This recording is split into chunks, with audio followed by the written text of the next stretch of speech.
20 जुलाई 1969 Apollo 11 mission का lunar module चांद पर लैंड करता है। इसमें बैठे हैं एस्ट्रोनॉट नील आर्मस्ट्रांग और बज एल्ड्रिन। लैंडिंग के बाद नील आर्मस्ट्रांग दरवाजा खोलने की कोशिश करते हैं चांद पर उतरने के लिए, लेकिन ये दरवाजा खोलना इतना आसान नहीं था क्योंकि प्रेशर बहुत ज्यादा था। लेकिन थोड़े से स्ट्रगल के बाद दरवाजा खोलने में सफल हो जाते हैं। फिर ये अपने स्पेस सूट में बाहर चांद पर उतरते हैं और चांद पर कदम रखने वाले दुनिया का पहला इंसान बन जाते हैं। लेकिन क्या ये सही है? ऐसा हुआ था? आज बहुत से लोग ये मानने से इनकार कर देते हैं कि इंसान चांद तक गए थे। क्या है पूरी कहानी? इसमें क्या सत्यता है? चलिए जानने की कोशिश करते हैं, लेकिन उससे पहले चैनल को सब्सक्राइब करना न भूलें। दोस्तों, अमेरिका और सोवियत रूस में होड़ लगी थी स्पेस में जाने के लिए। साल 1957 में सोवियत रूस पहला देश बन जाता है दुनिया की आर्टिफिशियल सैटेलाइट लॉन्च करने वाला। इसका नाम था स्पुतनिक और ये पहला मैन मेड ऑब्जेक्ट था जिसे धरती के ऑर्बिट में प्लेस किया गया था। अमेरिकन सरकार बेचैन हो जाती है, सोवियत उनसे आगे कैसे निकल गए। 1958 में अमेरिका भी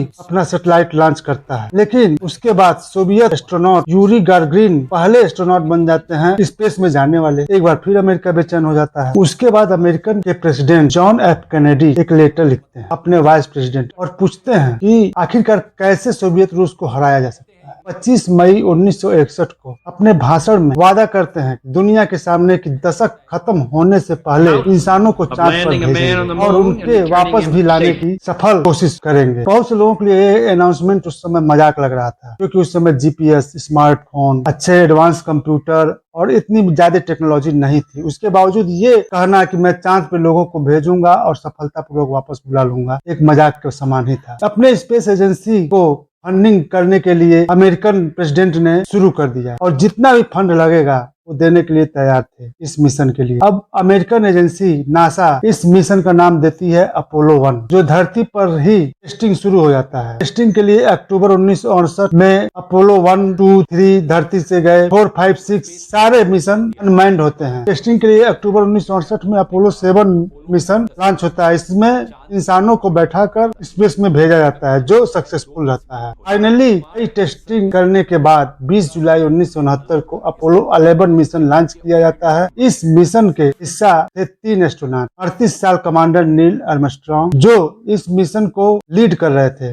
मॉड्यूल पायलट मेडल कोलिंस थे और lunar module pilot Aldrin Buzz Aldrin थे। अपोलो 11 मिशन के स्पेस क्राफ्ट का 3 हिस्सों में बांटा गया था, कमांड मॉड्यूल, सर्विस मॉड्यूल और लूनर मॉड्यूल। मकसद ये था कि लूनर मॉड्यूल ही डिटैच होकर के चांद पर लैंड करेगा और फिर वापस जाने के लिए लूनर मॉड्यूल को उड़ाकर वापस कमांड मॉड्यूल में अटैच करके धरती पर वापस आएंगे। इसकी लॉन्च करने के लिए सैटर्न V5 रॉकेट इस्तेमाल किया गया। इसके मदद से स्पेस क्राफ्ट गया और 10 मिनट में ही धरती के ऑर्बिट में पहुंच गया। 19 जुलाई 1969 ऑलमोस्ट 4 लाख किलोमीटर ट्रेवल करने के बाद अपोलो मिशन का स्पेस क्राफ्ट चांद के ऑर्बिट में पहुंचता है। यहाँ पर लूनर मॉड्यूल कमांड और सर्विस मॉड्यूल से डिटैच हो जाता है। सिर्फ लूनर मॉड्यूल ही चांद पर लैंड करेगा। ठीक 8:20 पर सक्सेसफुली लूनर मॉड्यूल चांद पर लैंड करता है। फिर नील आर्मस्ट्रांग चांद पर अपना कदम रखते हैं और दुनिया को उनकी वॉइस सुनाई देती है और चांद पर घूमने के बाद जिंदा वापस आ गए। सही मायने में ये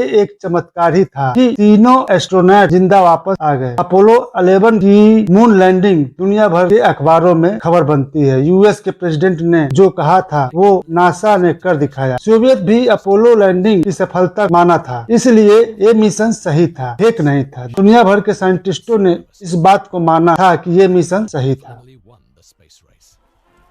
लेकिन कितने चांस